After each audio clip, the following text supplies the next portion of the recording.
తెలంగాణలో జూబ్లీహిల్స్ ఉప ఎన్నిక రాజకీయంగా హాట్ టాపిక్ అయింది. ఈసారి పోటీ ప్రధానంగా కాంగ్రెస్ మరియు బీఆర్ఎస్ మధ్య జరుగుతోంది. బీజేపీ బరిలో ఉన్నప్పటికీ పెద్దగా ప్రభావం చూపడం లేదు. అయితే ఎన్నికల్లో బరిలో లేని టీడీపీ మాత్రం చర్చలో నిలిచింది. జూబ్లీహిల్స్ లో ఎవరు గెలిచినా టీడీపీకే క్రెడిట్ అంటూ ఎల్లో మీడియా తెలంగాణలోని ఎన్నికలు కూడా టీడీపీకి చంద్రబాబుకు ఇస్తూ డప్పు కొట్టుకుంటున్నాయి. మాగంటి గోపీనాథ్ భార్య మాగంటి సునీత బీఆర్ఎస్ అభ్యర్థిగా పోటీ చేస్తున్నారు.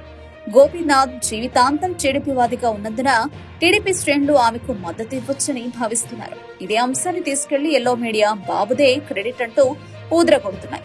మరోవైపు సీఎం రేవంత్ రెడ్డి టీడీపీ నేపథ్యంలో ఉన్నందున ఆ పార్టీ వర్గాలు కాంగ్రెస్ వైపు కూడా మొగ్గు చూపే అవకాశం ఉంది. బీజేపీ మాత్రం టీడీపీ మద్దతు కోరలేదు. ఆంధ్ర సెంటిమెంట్ మళ్లీ రేకెత్తకుండా ఉండాలనే వ్యూహమే అని రాజకీయ వర్గాలు చెబుతున్నాయి. మొత్తం మీద జూబ్లీహిల్స్ లో ఎవరు గెలిచినా టీడీపీ ప్రభావం తప్పదని రాజకీయ విశ్లేషకులు అభిప్రాయపడుతున్నారు.